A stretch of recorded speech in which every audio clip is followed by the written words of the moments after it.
Jérémie, chapitre 5. Parcourez les rues de Jérusalem, regardez, informez-vous, cherchez dans les places s'il s'y trouve un homme, s'il y en a un qui pratique la justice, qui s'attache à la vérité, et je pardonne à Jérusalem. Même quand ils disent « L'Éternel est vivant », c'est faussement qu'ils jurent. Éternel, tes yeux n'aperçoivent-ils pas la vérité? Tu les frappes, et ils ne sentent rien. Tu les consumes, et ils ne veulent pas recevoir instruction. Ils prennent un visage plus dur que le roc, ils refusent de se convertir.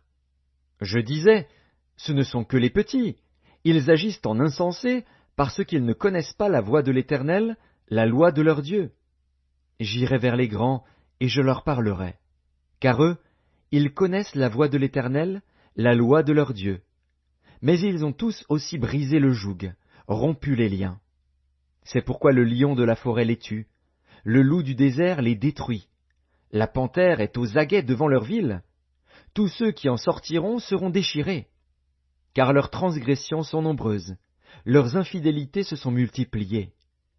Pourquoi te pardonnerai-je? Tes enfants m'ont abandonné, et ils jurent par des dieux qui n'existent pas. J'ai reçu leur serment, et ils se livrent à l'adultère. Ils sont en foule dans la maison de la prostituée. Semblables à des chevaux bien nourris, qui courent çà et là, ils hennissent chacun après la femme de son prochain. Ne châtierai-je pas ces choses-là, dit l'Éternel? Ne me vengerai-je pas d'une pareille nation? Montez sur ces murailles, et abattez, mais ne détruisez pas entièrement. Enlevez ces ceps qui n'appartiennent point à l'Éternel, car la maison d'Israël et la maison de Juda m'ont été infidèles, dit l'Éternel.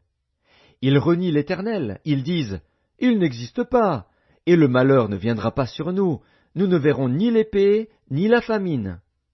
Les prophètes ne sont que du vent, et personne ne parle en eux. Qu'il leur soit fait ainsi.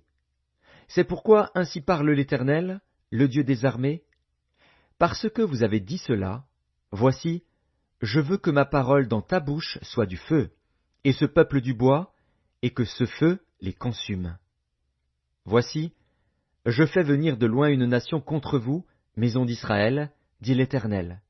C'est une nation forte, c'est une nation ancienne, une nation dont tu ne connais pas la langue, et dont tu ne comprendras point les paroles.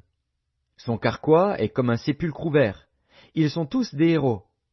Elle dévorera ta moisson et ton pain, elle dévorera tes fils et tes filles, elle dévorera tes brebis et tes bœufs, elle dévorera ta vigne et ton figuier. Elle détruira par l'épée tes villes fortes dans lesquelles tu te confies. Mais en ces jours, dit l'Éternel, je ne vous détruirai pas entièrement. Si vous dites alors, pourquoi l'Éternel, notre Dieu, nous fait-il tout cela? Tu leur répondras, comme vous m'avez abandonné, et que vous avez servi des dieux étrangers dans votre pays, ainsi vous servirez des étrangers dans un pays qui n'est pas le vôtre.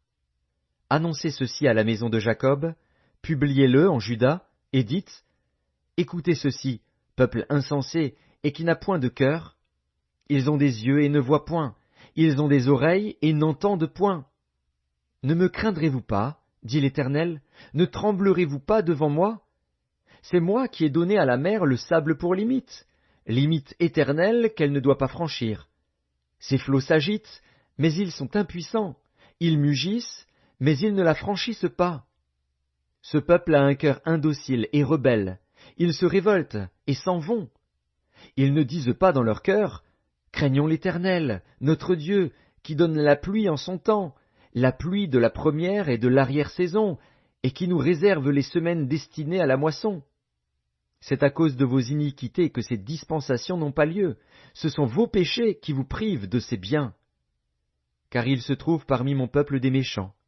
Ils épient comme l'oiseleur qui dresse des pièges, ils tendent des filets et prennent des hommes. Comme une cage est remplie d'oiseaux, leurs maisons sont remplies de fraudes. C'est ainsi qu'ils deviennent puissants et riches. Ils s'engraissent, ils sont brillants d'embonpoint, ils dépassent toute mesure dans le mal, ils ne défendent pas la cause de l'orphelin, et ils prospèrent, ils ne font pas droit aux indigents. Ne châtierai-je pas ces choses-là, dit l'Éternel, ne me vengerai-je pas d'une pareille nation? Des choses horribles, abominables, se font dans le pays. Les prophètes prophétisent avec fausseté, les sacrificateurs dominent sous leur conduite, et mon peuple prend plaisir à cela. Que ferez-vous à la fin?